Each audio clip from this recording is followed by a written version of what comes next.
Okay, so the class is being recorded. And this is me, Dr. Sami Abdel Jalil, and this is A230A, the summer semester, okay? I don't know, yeah, it's really, let's start this way. Let's see whether you guys can recognize me or not. Have I taught you at any point in your career here with us at the Arab Open University? Yes, you have. Yeah, who's that? Isma? That was me, Asmaya. I took a Asma. class with you, yeah. Here at the Arab Open University or where? Yeah, here. Yeah, where Here. else, right? Okay, what did I teach you? Remember that class? So I actually don't remember which class you taught me. That's fine. Okay. Yeah, it happens. Yeah. Anybody else? Guys? Yes, hello, doctor. Yeah, Aya. I remember you. You've been with us forever, yeah, Aya. You're Yeah, not it's been a long graduating? time, since Corona, I Yes. think. Do you come and go or what? It's a busy time, and it's been a long time. Yeah, I'm Yes. on and off in this Yeah. in this Yeah, this university. is what this is the only excuse that I can accept because you're such a brilliant student. Yeah, who else do we have? Okay. So other than Hanin? Yeah, I took a class my first semester in this university.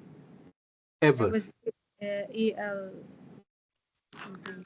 EL 12, right? EL 112? Yeah. Yeah. This was way back. Yeah. Yeah, way back. Okay, that's interesting. Thank you so I'm much. sorry, And, doctor, I got cut off.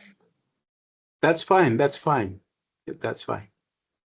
Okay. طيب, again, for those who don't know me, my name is Dr. Sameh. I teach at the English department here, and I'm based in Jeddah. And again, we're doing this lovely course, and it's summer, and whatever comes with it, it's going to be very intensive, given the fact that summer is, unlike the other semesters, is not as big. So hopefully, I leave the right impression. Hopefully, you find me useful and informative, and you find the course enjoyable. So again, I'm stressing the fact that it's going to be a little bit tight, and you have to bear it up with me. We're meeting twice. In normal circumstances and in regular semesters, we only meet once. But because of the intensity of the course and the time and everything in between, we're meeting twice. So we're meeting, I think, today and tomorrow at the same time, and I'm hopeful that the time is convenient for everyone. Again, what is it that we're doing this time around? It's a literature course, and typical of literature course, you'll find me talking a lot, but I'm hopeful that I wouldn't be forced to monopolize the talk. I mean, it has to be bi-directional. You say something and I say something back. I haven't recorded it on, yeah, we're recording the class. So it has to be bi-directional, like I'm saying. We have to all talk, okay? Not in one voice, of course. I'm going to regulate it, and I'm hopeful that my role would be only regulating the conversation. You talk, you debate stuff, and I should be regulating everything. I shouldn't be doing more than that. Giving you prompts, asking right questions, and leave you on your own exploring and everything. Again, it's A230A. Again, this is perhaps this is what I consider the real official step into the English department. You have done enough courses, I know, before, but they were not as deep. You have done, for example, 121N, which is similar but not identical. Of course, this one is more profound, is deeper, and is more nuanced. In EL 121, the exposure to the different genres was not that big. This time around, it's bigger and scope and bigger. We're talking about philosophy here. We're talking about structure of feelings and thought. We're talking about different time periods and vast terrains, I promise you. So, like I said, the experience is going to be totally different. You're going to leave the course totally different from when you have started it. So I promise you. In terms of knowledge, in terms of skills, in terms of, you know, kind of education. We'll talk about life and what comes with life and what life brings, the good and the bad and the ugly. Okay. Let me kind of start and see whether we are sharing the same ground and the same page or not. I'll drop some names and I would like you to tell me whether they make sense to you or not. So when I say the Renaissance or Renaissance for that matter, does it ring any bells? Does it have certain Yes. associations at the back of your minds? Let's talk about it. Asma, go ahead. Yes, it is a period of time Mhm. where not it was not a modern time. It was Okay. a period of mm, just before any modern activities and human development in Yeah. general. So, okay. Well, are you implying that it was, I mean, people were not developed enough? This was, are you kind of equating it with the Middle Ages and I wasn't consulted? No, I don't believe that people were developed. We always kind of contrast it with the Middle Ages or the medieval period. Yeah, we'll have time to talk about that. Thank you so much, Asma. Okay, who else can tell us about the associations of the Renaissance as a movement, educational, cultural, and everything in between? Any ideas?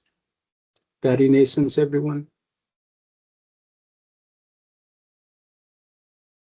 I'm not Uh, assuming that you know much, but at least if you have heard of the term, come come along and tell us something. So, Rania, go ahead. What I remember regarding the Renaissance is that actually during that era, it is somehow the era of quote unquote the awakening. And Mhm. in that era, the churches, okay, especially of the churches, the idea of the churches were somehow vanished or diminished, and they at this time they start recognizing um, the ideas of the remarkable people of that era. Yeah, I mean, this is one of the aspects. This is only one aspect, the idea that we're moving from God to man, man, capital M, of course. We're moving from whatever was strictly religious in the Middle Ages to the Renaissance, where there is a great deal of secularism, there is a great deal of liberal thought, democracy, governance, no religious monopoly, and stuff like that. We'll talk more about that when the time is right. Yeah, this is interesting. So when I say Othello, does it ring any bells? Hello, Doctor. Yeah, I'm Blaziz. Hi, how are you? I'm good. Actually, Doctor, I'm read little bit about Othello's story, and I saw on Mm. the YouTube there is a lot of a lot of videos, and there is a story is similar for I think the 14th century. There is many characters: Othello, Rodrigo, Iago. I read this Yeah, story. that's interesting. Yeah, Okay. it's very interesting story. In the end, we must know the characters, what they are doing for each other. There is Desdemona, and the hero for this story, I think Othello. So just a little bit revision with this story. Yeah, that's interesting. Yeah.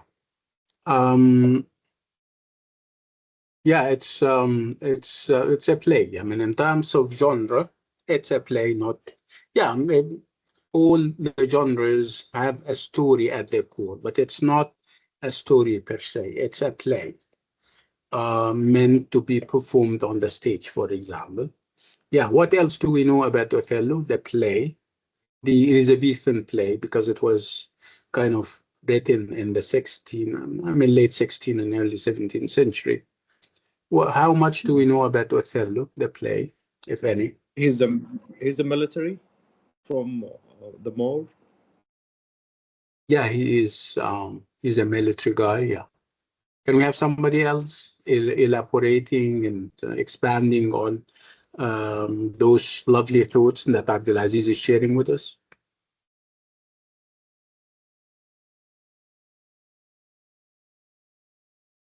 Okay, okay, okay. So that's fine. If you don't know, you will know. I mean, soon enough. Okay. So Othello. When I say the Duchess of Malfi, does it ring any bells?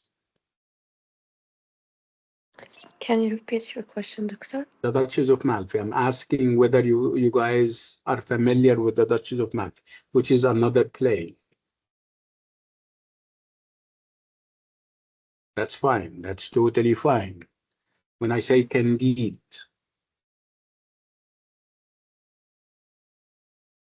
okay.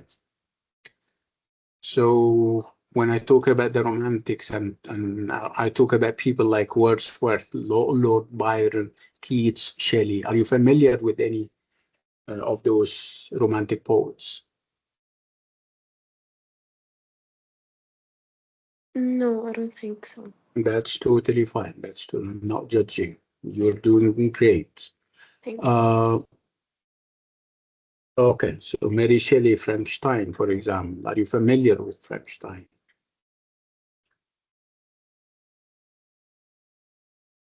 Okay. So these are, by the way, the things that we're doing in this course.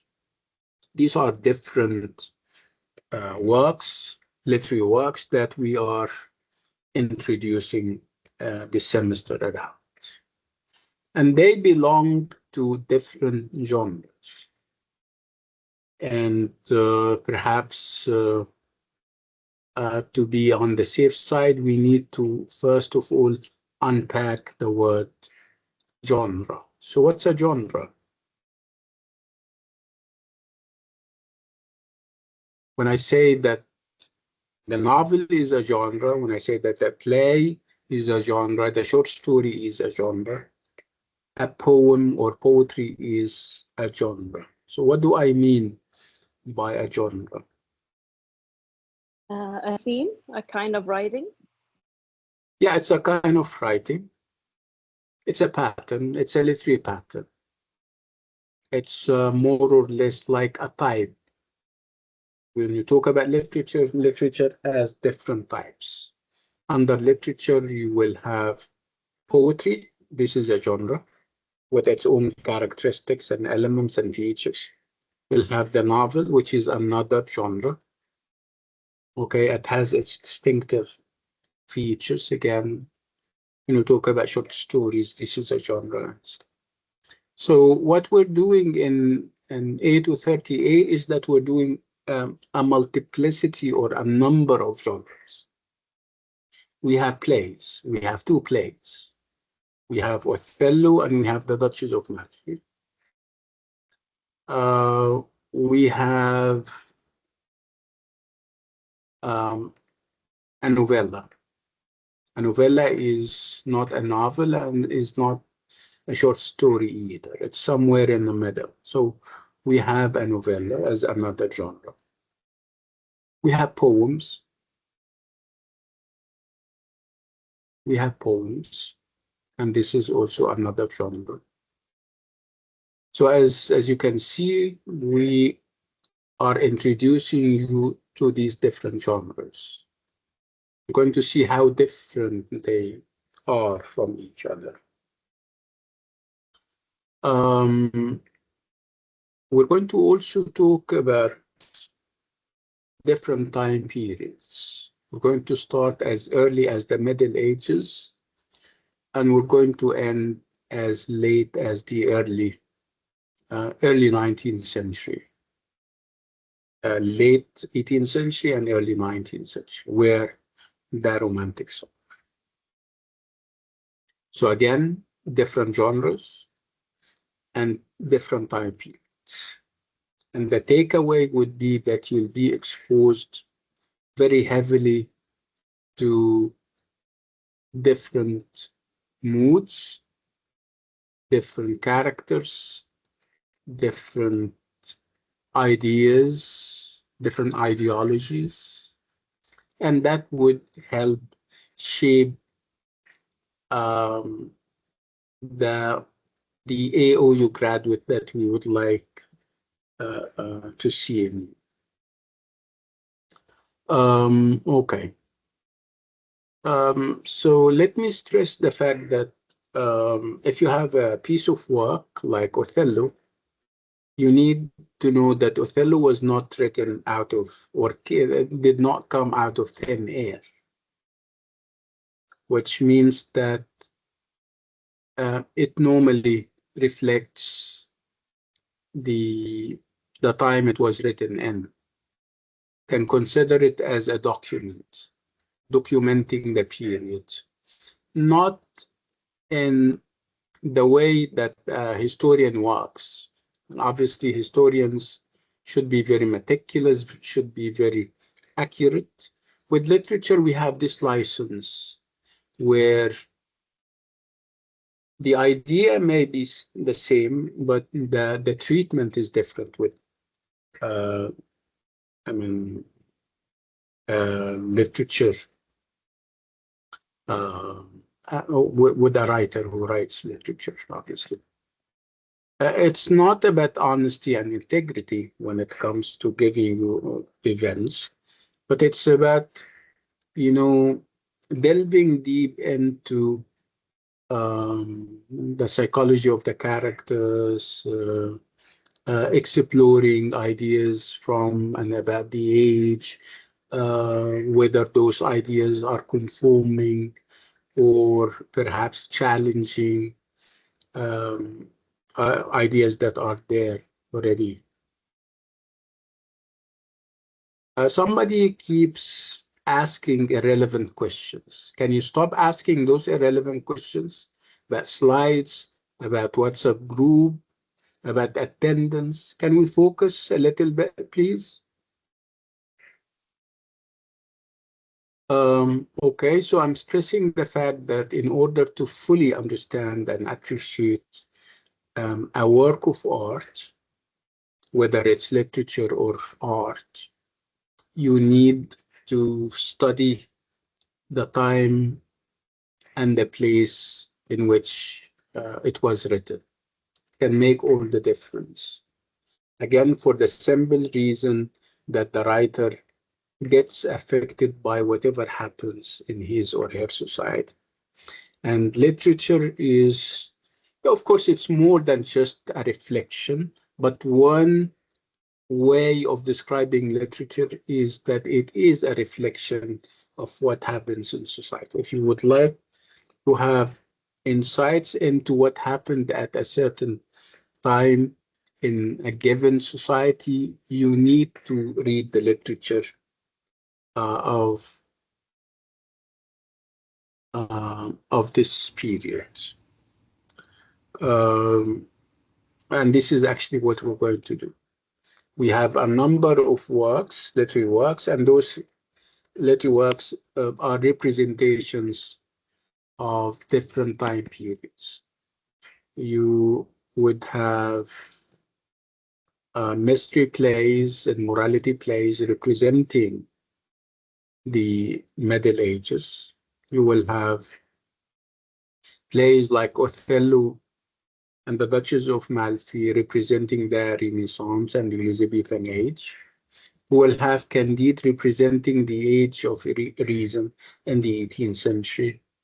You would have the Romantics representing the late 18th century and the early 19th century, each in its own way, reflecting it using a certain genre, again, leaning on a number of ideas that gets augmented and enhanced in a certain period and get perhaps neglected and other ideas take over, as we're going to see.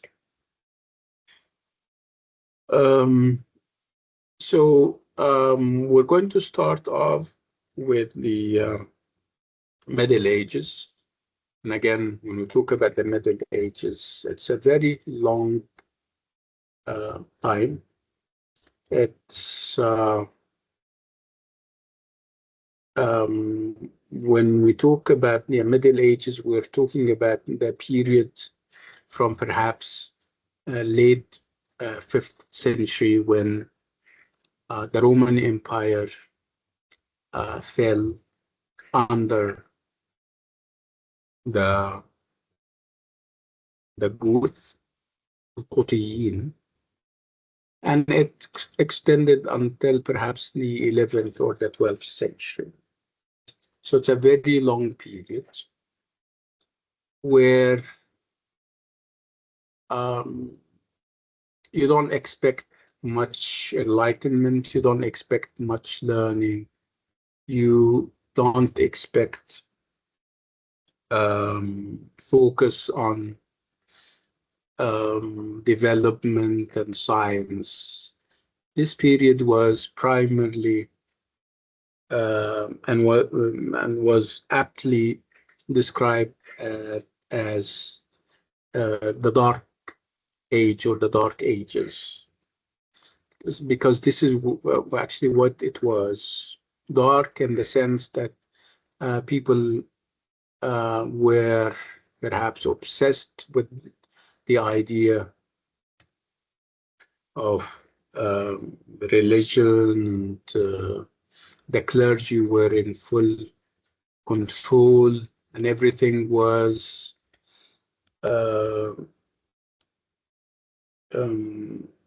explained in religious terms. So there was no room for innovation and improvement and technology and science. Corresponding to this dominance of religion, there was dominance of a system or a social system that we call the feudal system, where you have a feudal lord and a master who owns the land, and everybody else is working for him and for his family for peanuts, for almost nothing.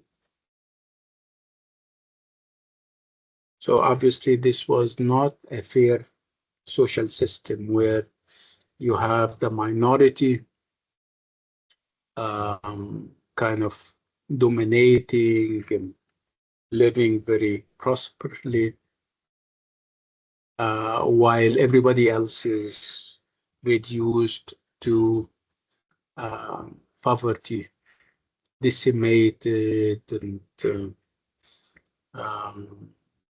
feeling powerless and helpless and everything. This was not an atmosphere that would be conducive to creativity. There was no creativity at all because of those injustices that we're talking about in the Middle Ages. So the only literature that will come out of this period would be a kind of literature that would reflect the sterility and the barrenness of that time. And the literature that we're talking about is summed up in two kinds of dramas or plays, dramatic forms. One of them is called the mystery plays, and it was performed by the guilds. And the guilds are professional associations like the where you have artisans doing everything. You can have the cobblers, you can have the carpenters, the plumbers. These were mystery plays. Again, the focus is on religion. And the other dramatic form that was prevalent at the time was what we call morality play or plays, where again, the focus was on the embodiment of virtues and vices and having them pitted against each other with the virtues and the embodiment of virtues emerging victorious for obvious reasons, because whatever is good should win at the end, according to the mindset of the time. So again, this is not realistic because life is obviously this and that. So again, the morality play was this kind of plays that was widespread and common at the time, where virtues were given human embodiment, where vices were given human embodiment, and you have this conflict and this struggle and clash between them. And again, like I said, those who embody the virtues emerge victorious at the end of every and each play. One such play, I mean, morality play would be Every Man, where obviously every man, the character is a representation of all of us down through the ages, with our good sides and also with our failings. So this is the time period that we're starting with, and obviously it's out of the scope of our discussion in the course, but you cannot really study the later periods unless you fully understand the Middle Ages and what those Middle Ages stood for, in order to always make those kinds of comparisons between the two. Again, we're leaving the Middle Ages and perhaps the 12th and the 13th century, and we're moving to a new era, a new dawn, um, new realities. And this is what we refer to as the Renaissance or Renaissance. So the Renaissance started in Europe, in the south or the southern part of Europe, which is now modern day Italy.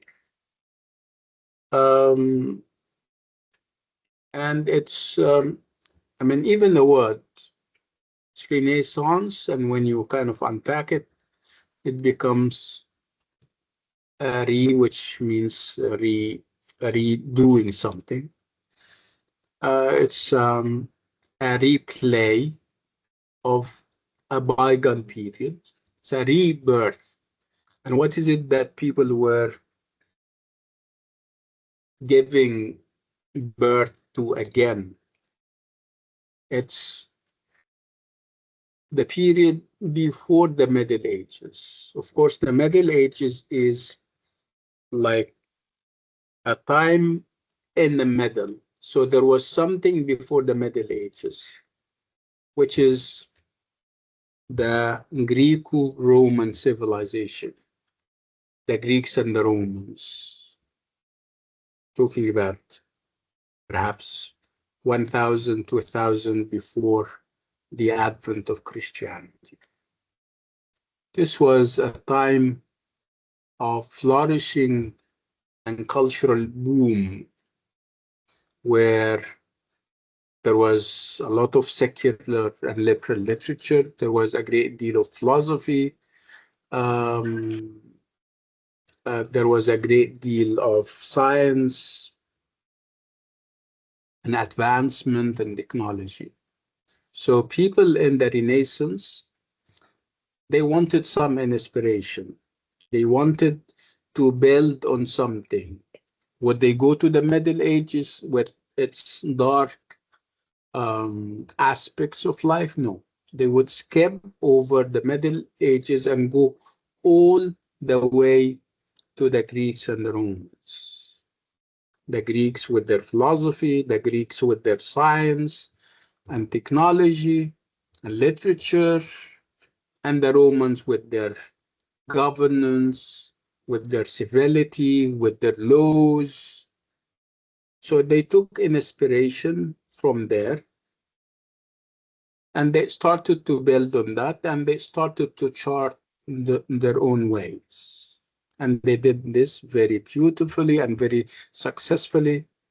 And it is because of the Renaissance that we have people like Newton, like Galileo, that amazing people that would um, set the European and the Western civilization on the right track.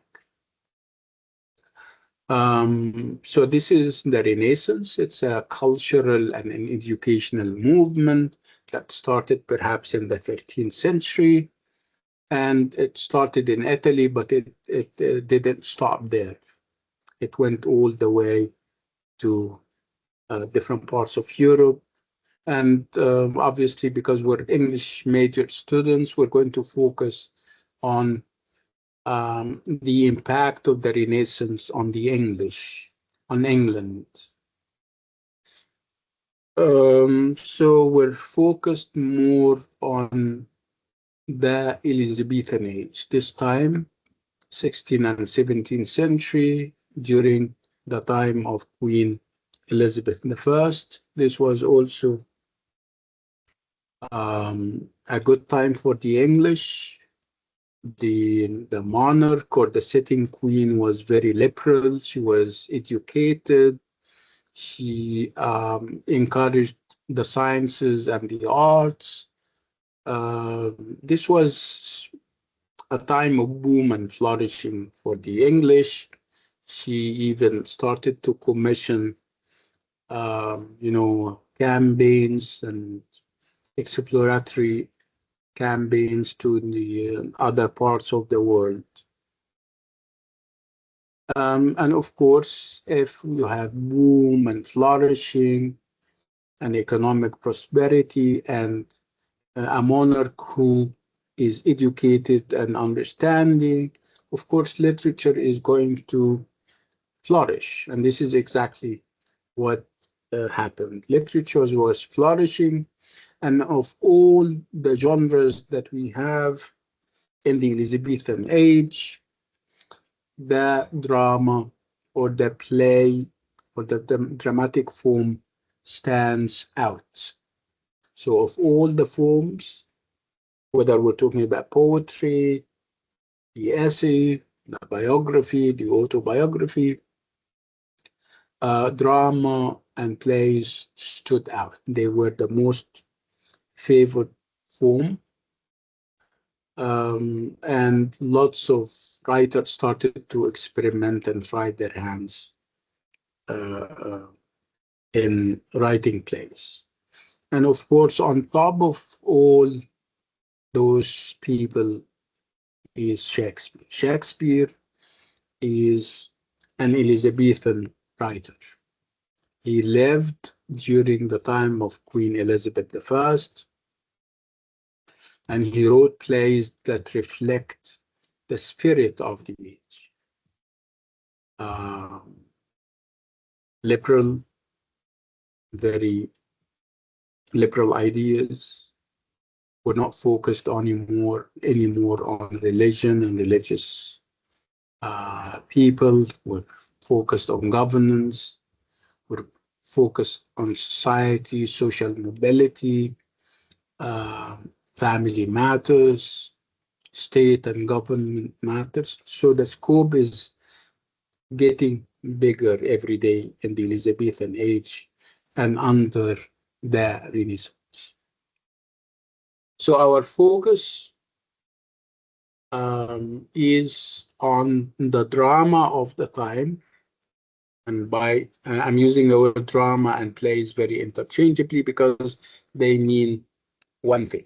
So I either say drama or plays. So again, we're focused on the plays because this was the form of choice for writers at the time. And one of them happens to be the mighty, the high and mighty Shakespeare. So Shakespeare operated and worked during the time. He wrote 37 plays. He wrote poetry, but of course he's known as a playwright. His poetry is not as great as his plays. We're doing a play by Shakespeare, which is Othello. And again, every and each play reflects an aspect of the Elizabethan age of Europe at the time. But of course, we cannot be exhaustive about those plays. We cannot, of course, do them all. Not even half, not even 2 or 3 of them.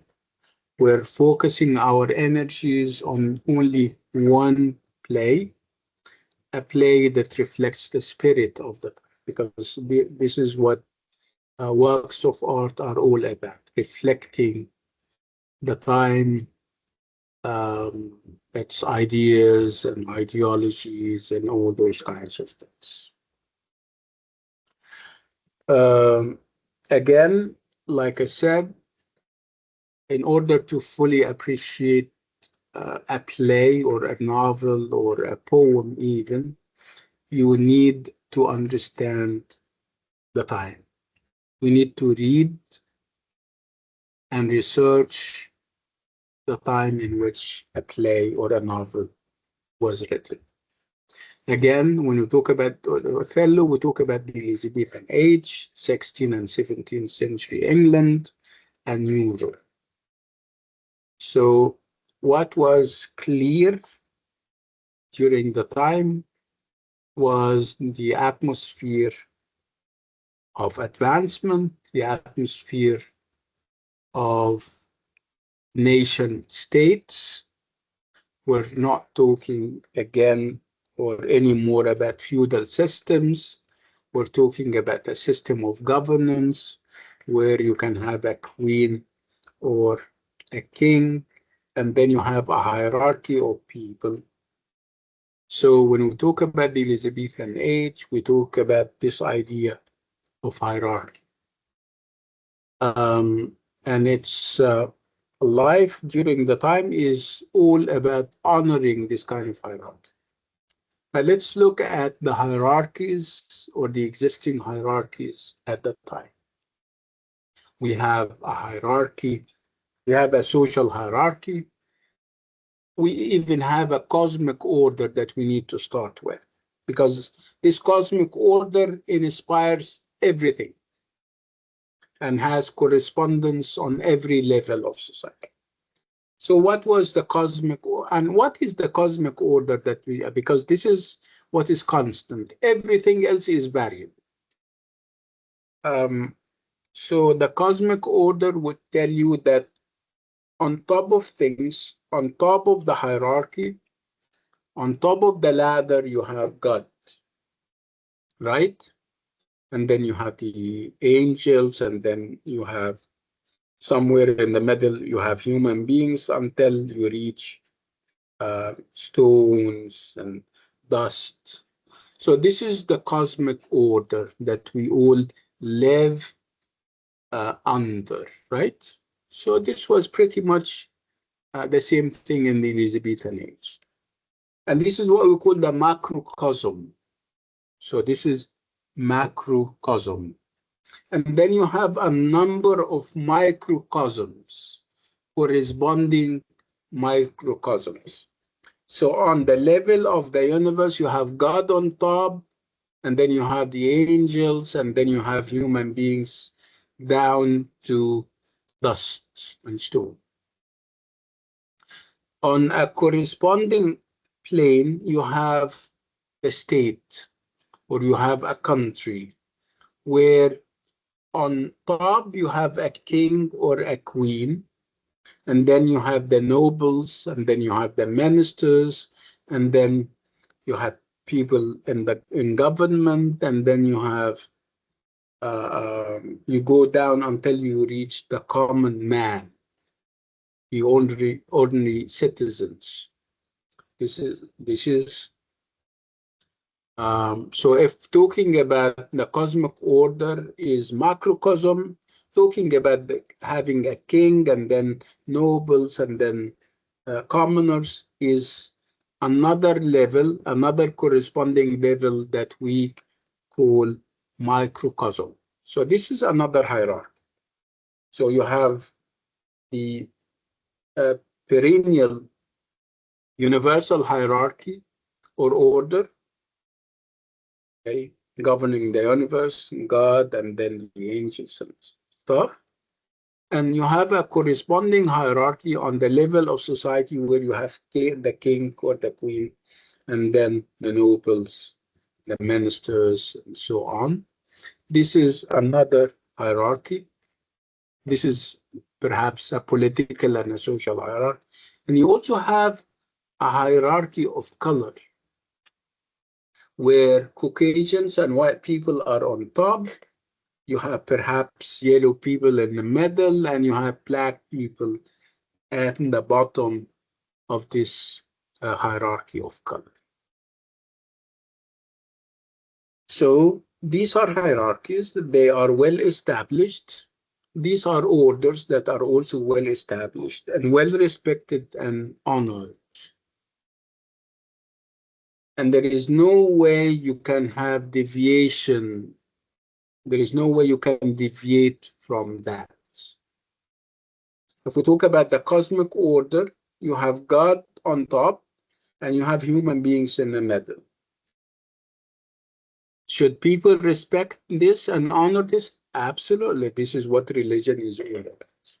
So what happens if human beings are so aspiring and so ambitious that they want to go up?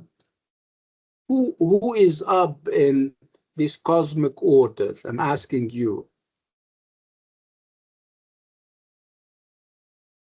So you have levels, and human beings are in the middle of this cosmic order. And because of their proud nature, they want to go up.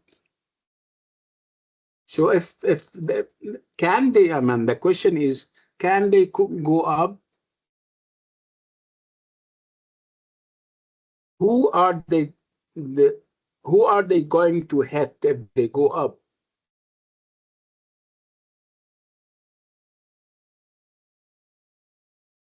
Is there an empty space in this hierarchy that human beings can assume higher than their station and position?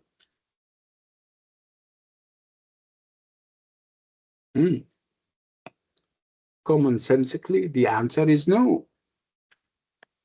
So what happens if human beings are so aspiring and so ambitious and they want to go up? Who is They would as yeah, what? Is that acceptable?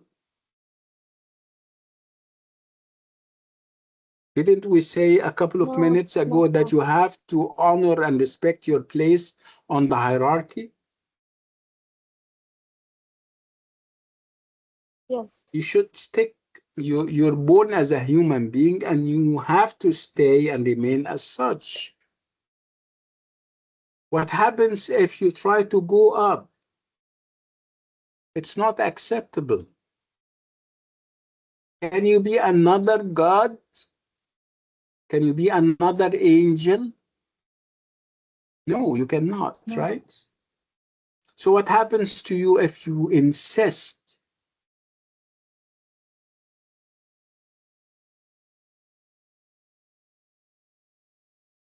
We have Other people will taken, fight you. yeah, I mean, it's not, I mean, the whole cosmos will fight you. Um, we all did Dr. Faustus. Did you guys Yes. do Dr. Faustus? Yeah, he followed the Yes. demonic path. What did he want to do? He followed the demonic path. Yeah, he wanted to be another god, right? He wanted to share godly powers, to be able to raise people from the dead. He wanted to cure. Uh, he wanted to do very strange things, things that are only uh, done by God, right? So did he get away with it, having this ambition, vaulting ambition? What happened to him at the end? He sold his soul. Yeah, which means that is this a good ending? No. No. Absolutely not. He was thrown into hellfire, right? So this is exactly what we're talking about. We're talking about people at one point who are trying to fight the system. Let's move from the cosmic order to the human level, where you have a hierarchy, a social hierarchy, where you have a king or a queen, you have nobles, and then you have human beings like me and commoners. According to the logic of the time, we're not talking about that from a 21st century perspective because things changed. If I am a commoner, am I allowed to kind of think of perhaps mixing with royalty and get married to one of them? No. Remember, No. we have a hierarchy. Okay, no. The answer is no. What if I insist? Should I get away with it? No. No. I couldn't. Yeah, I cannot. Okay, so let's talk about the hierarchy of color, where on top we have Caucasians, people who are so white, Europeans, right? And then you have perhaps yellow people or brown or whatever the case is. And then you have people who are black. So what do you think? If I am a black guy and I fall in love with a white girl, is that acceptable? Yeah, sure. It's fine. It's fine No, now. That's why I'm saying that we're not talking from a 21st century Oh, perspective. sorry, We're sorry. talking about 16th and 17th century. Yeah, Okay, It's not I don't it's think it was different. fine. Yeah, I don't think it Yeah, was it fine. wasn't fine. It wasn't Yeah, it fine. was not fine. Yeah. There is an established order, and you have to honor and respect it. If you go against it, if you challenge it, you have yourself to blame. So the stress here is on people, uh, conforming, following orders and instructions. Do this the way we want you to do as government, for example, as society. If you don't conform, if you don't toe the line, if you like, there is going to be consequences.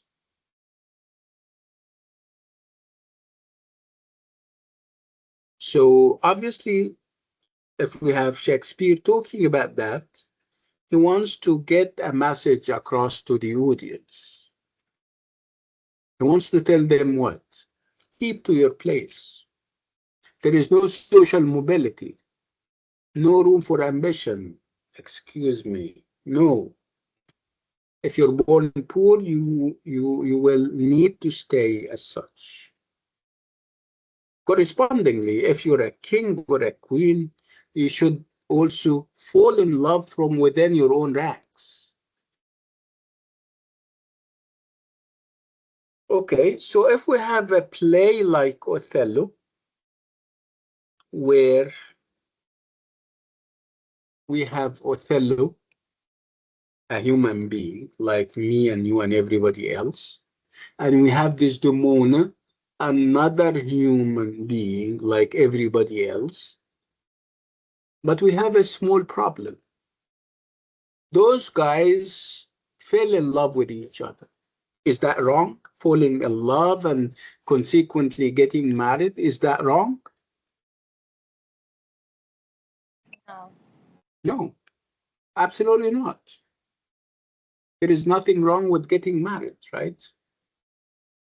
So what is perhaps wrong would be, if I tell you, I'll tell you, and we'll finish that and we'll go and pray. Would would would it make a difference if I give you the background and tell you that Othello is black and Desdemona is white? So, Yes. getting married in this case is right or wrong? It's gonna be very hard. No, I think it's no. It's wrong, right? According to Yeah. the logic of the time, it's wrong. So what if Othello and Desdemona insist on getting married? Will they get away with it? What do you think? Can we expect the end of the play from now? Yeah. Yeah, what do you think will happen to them? Will I think they get married and live happily ever after? no. I think Iago is uh, uh, till No, forget about Iago. Forget about Iago. Let's focus on Othello and Desdemona. Do you think that they will come out of the play intact and victorious and happy? no. No. Why? Because obviously they are not honoring the social order that we're talking about. He is black and she's white. She, if she wants to get married, she should get married from within her own rank. She should get married to a white guy. He, black as he is, if he wants to get married, fine, but he has to get married to somebody who is as black. Did they do that? No, they insisted. So the end is very catastrophic and very tragic. Both of them are going to die. Othello is going to kill Desdemona.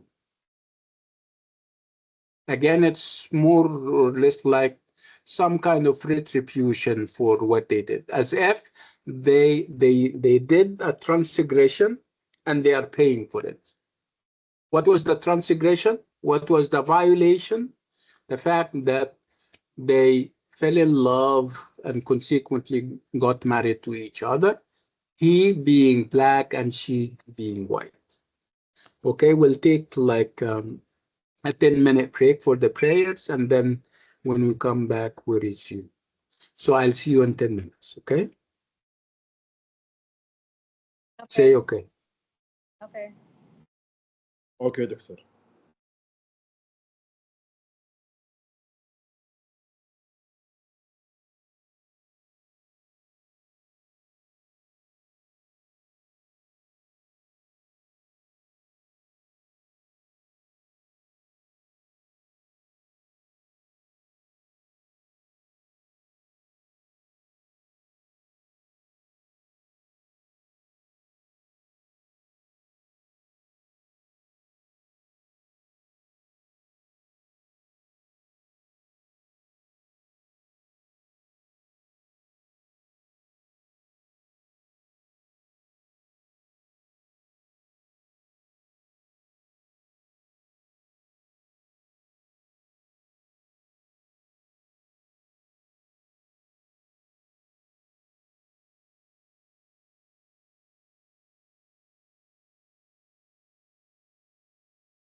Hello? Can you hear me? Yes. Yes. So are we all Yes. back? Can you guys raise your hands so that I can know that we are all here? Excuse me.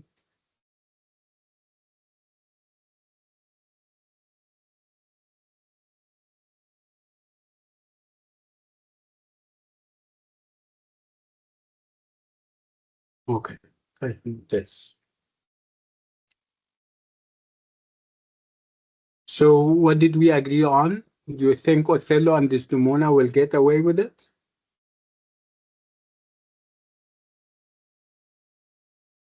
No. No. Unfortunately, no. With all the love that we have for them, they are, according to the logic of the time, they are transgressors. And their transgression is against the established order. They shouldn't challenge the conventions and the traditions of the time. What do the traditions of the time say? They say stick to your place. If you're born Moor, you should remain Moor. If you're born as royalty, you should stick there. We have another example. Can I ask Asma and Hanin to drop their hands?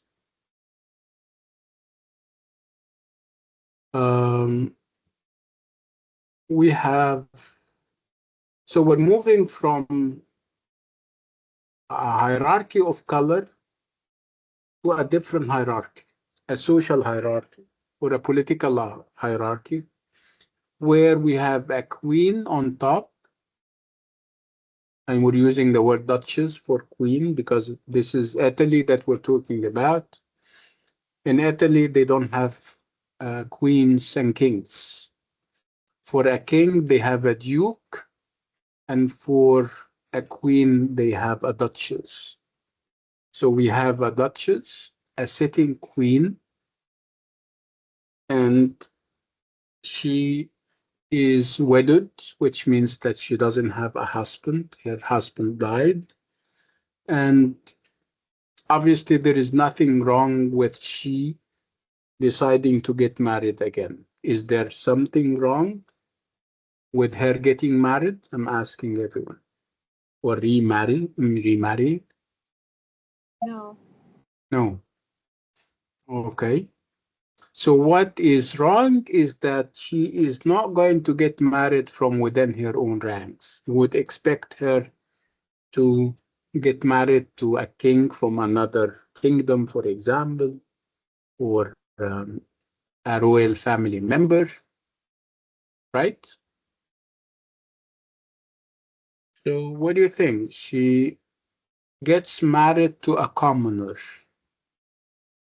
She gets married to one of her courtiers, somebody who works in the royal court. Is that acceptable?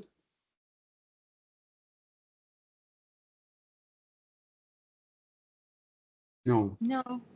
You can't. absolutely not. From her own rank. So will they get away with it? Can we expect the end from now? What do you think will happen to them at the end? Will they live happily ever after? Get married and live happily ever after? Absolutely. The end will be tragic, I promise you. Right? So in order to capture the essence of all of that, we need a dramatic form that shows us this kind of trajectory, moving from prosperity to adversity, moving from fortune to misfortune. And what is more befitting and more suitable than the tragedy? We have a dramatic form that is called tragedy. So I don't mean the literal meaning of the word. Tragedy is about suffering and agony. Yeah, that can come, but I don't mean this literal sense.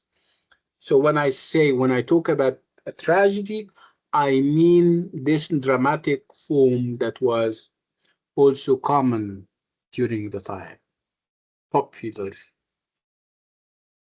Okay, where you have this trajectory, where you have the hero or the protagonist moving from fortune to misfortune, from prosperity to adversity.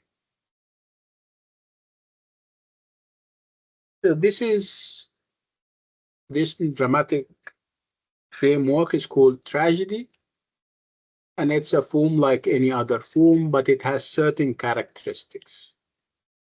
At the core of this tragedy or dramatic form, you have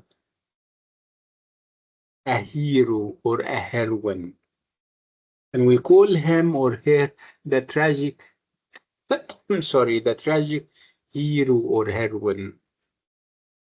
Again, when you see them at the beginning, they are very happy, they are very prosperous, well respected, and well loved.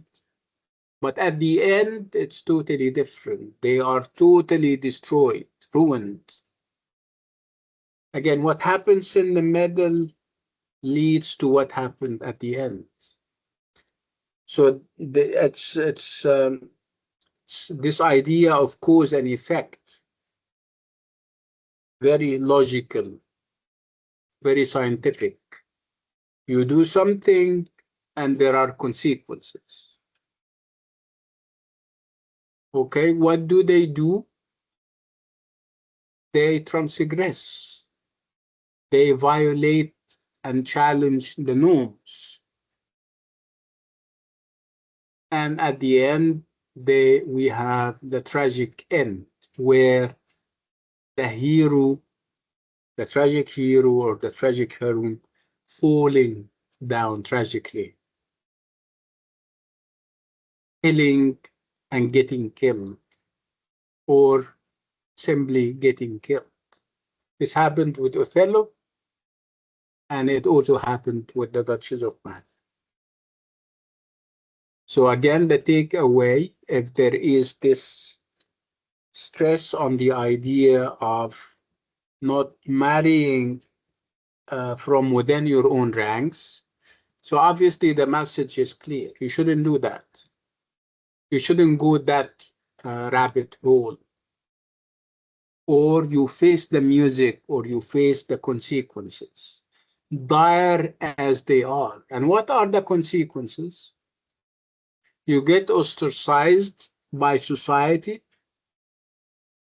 And this is one way of kind of preparing you for your eventual demise, tragic or death, tragic as it is.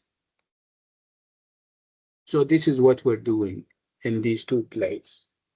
In Othello by Shakespeare, which is Elizabethan, and in The Duchess of Malfi, which is by Webster, John Webster, who is a Jacobean. The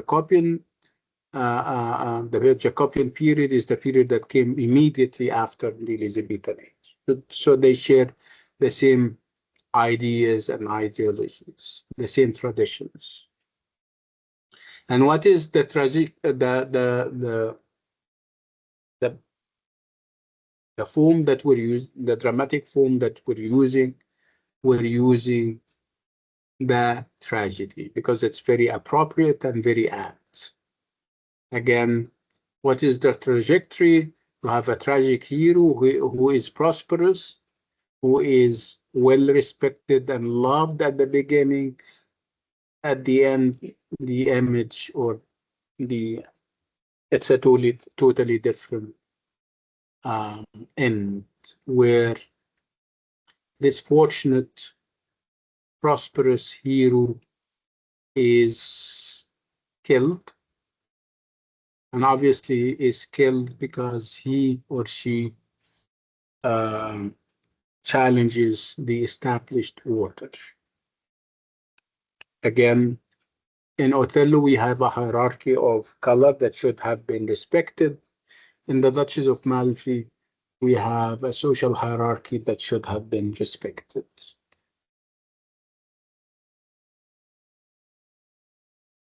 Clear, everyone?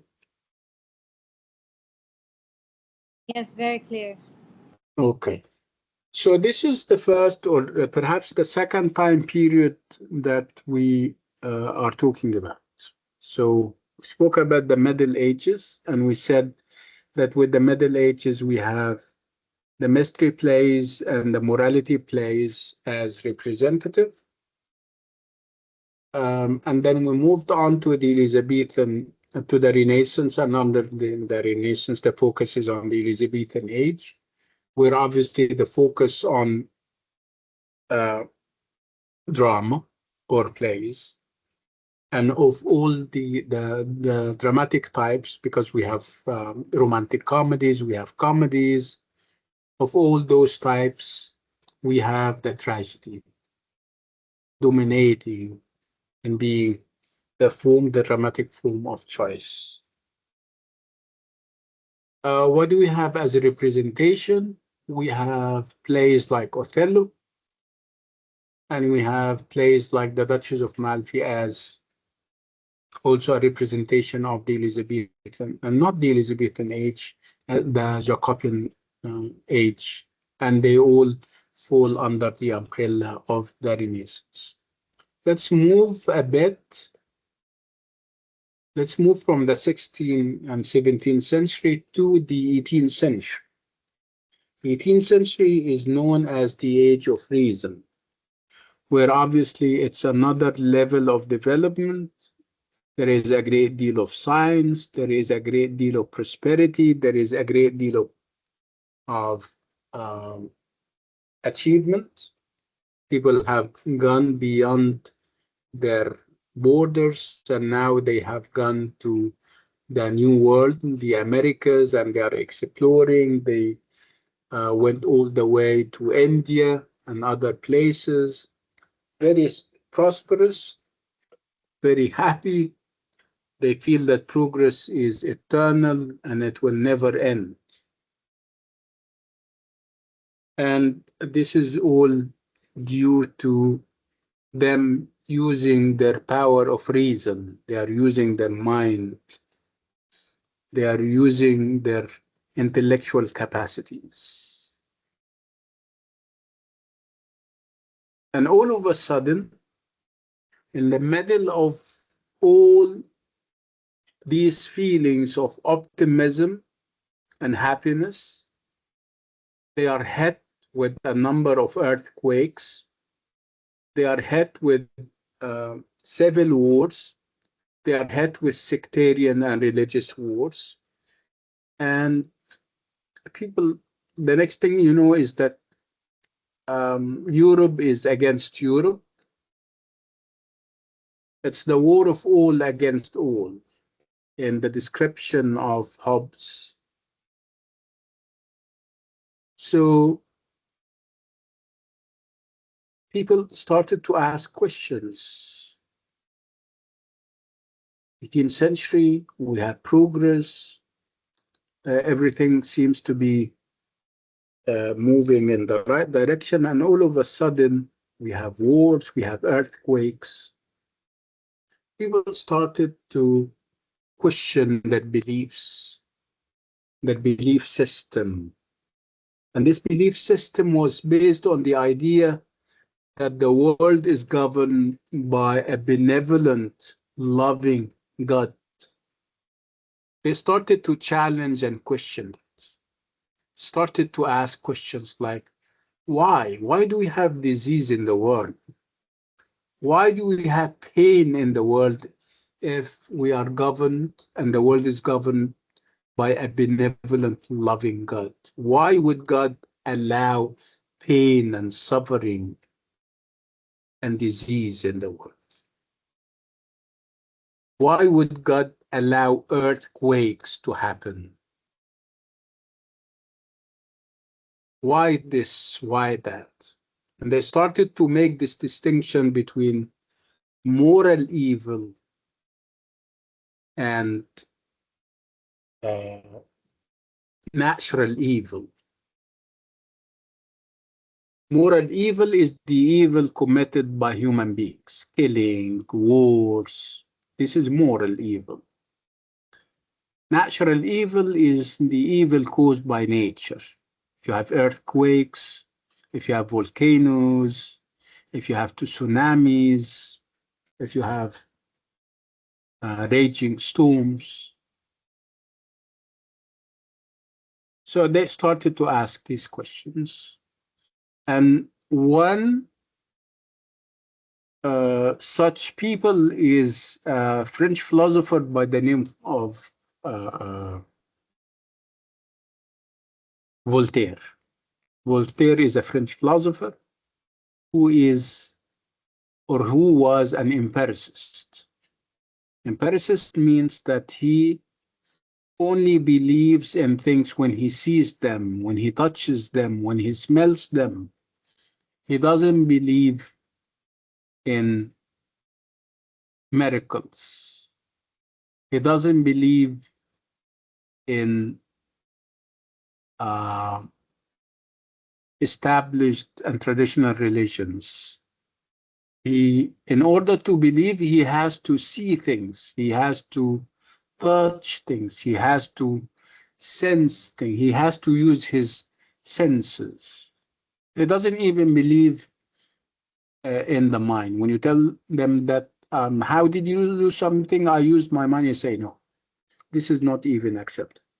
I am an empiricist. تجريبي. تجريبي means I depend on my sense experience. And he started to cast doubt on the benevolence of God. And he says that, I mean, the what? The proof is in the pudding. We have earthquakes. Isn't that a reality that we can touch and feel and go through? And he wrote a novella by the name of Candide in order to express those, to communicate those doubts. Um, we'll talk about it when the time is right. This is a time period where people are disillusioned. They feel that um, the mind didn't get them anywhere. They are still suffering. They still die. They still feel pain and all those kinds of things. And then we move to the late 18th century and early 19th century, where we have the Romantics. And the Romantics are a group of poets who were rebellious by nature. They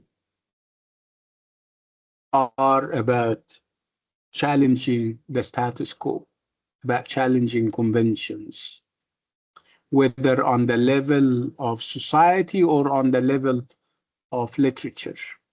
So they didn't only revolutionize ideas, social and political and religious, they also challenged existing and established poetic forms.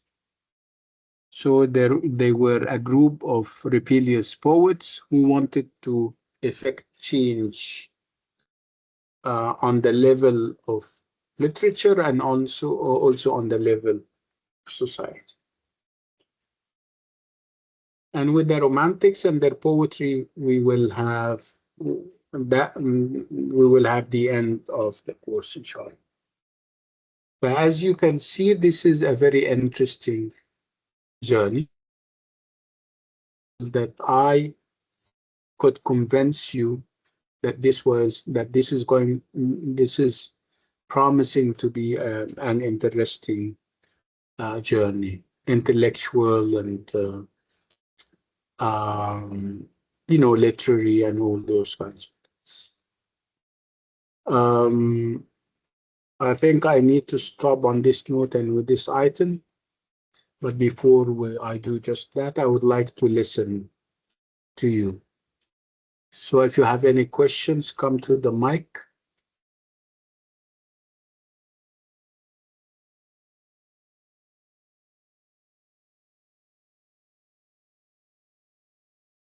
Okay.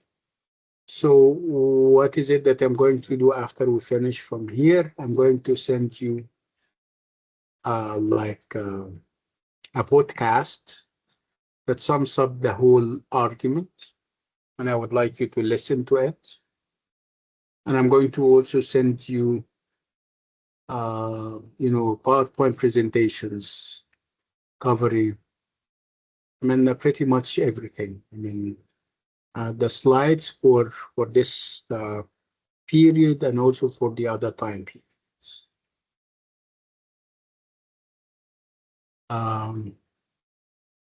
I think this is pretty much it. If you guys have any questions, I'll tell you when the first quiz will be.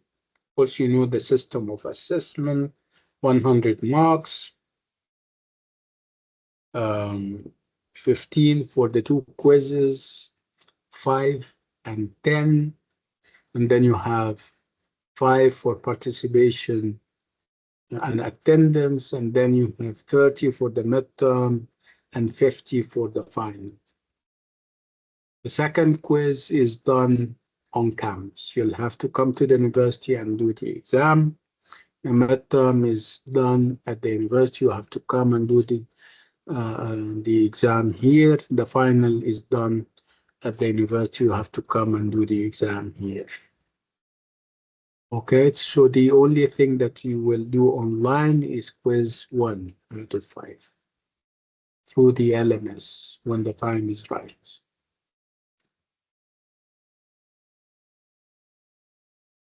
It is a reference to it. You're saying, is it? I spoke about a multiplicity of assessments. You're saying, is it paper-based?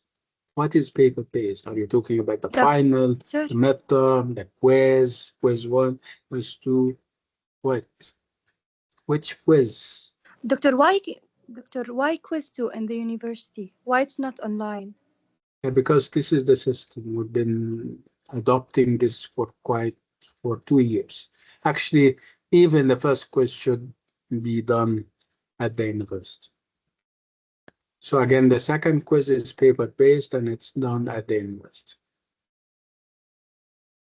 Amira, are you raising your hand? Yes, I have a question. Do you know which week are we going to have the midterm? Perhaps next week we will share all the details with you, inshallah. Okay, inshallah. Yeah, that was my question. Okay. Any more questions before we call it a night? No, thank you, Nargis? doctor. Am I pronouncing your name correctly, Nargis? Yes, my name is Narjas. Hi, Nargis. Doctor, I just want to make sure about what should I study only for today. So only the hierarchy for Othello? Yeah, I'll send you the podcast and it sums up everything. Listen to the podcast and read the slides that we haven't shown today, but we'll work from them. Okay, so the slides, are they going to send on email or an LMS? Yeah, email. Did you receive my email about the class today? Yes, I did. So it's going to be the same thing. Okay, thank you. You're welcome. Haneen. Yes, hello. Doctor, I was wondering about the book for this course. We still didn't receive, or the website for the university. I still didn't get my course open for me. So I was wondering, where am I going to find the book so I can read? It's going to be on the central LMS when the central LMS opens. Give it like a couple of days or so. Right. Okay. So we'll get a whole book like every semester. Yeah. Yeah. Yeah, of course. Sure. Right. And also, I was wondering about you said about the 19th century. So was it in the mid of 19th century or the late 19th century? I said late 18th century and early 19th century. Early 19th century. Okay, thank you. Right. Yeah. I'll stop on this note and with this item, and I'll see you tomorrow. Is it tomorrow? We're meeting tomorrow, right? Yes, inshallah. Right. Yes, we have Thank you for your Right. time, Doctor. Yes. Thank you so much. Assalamu alaikum.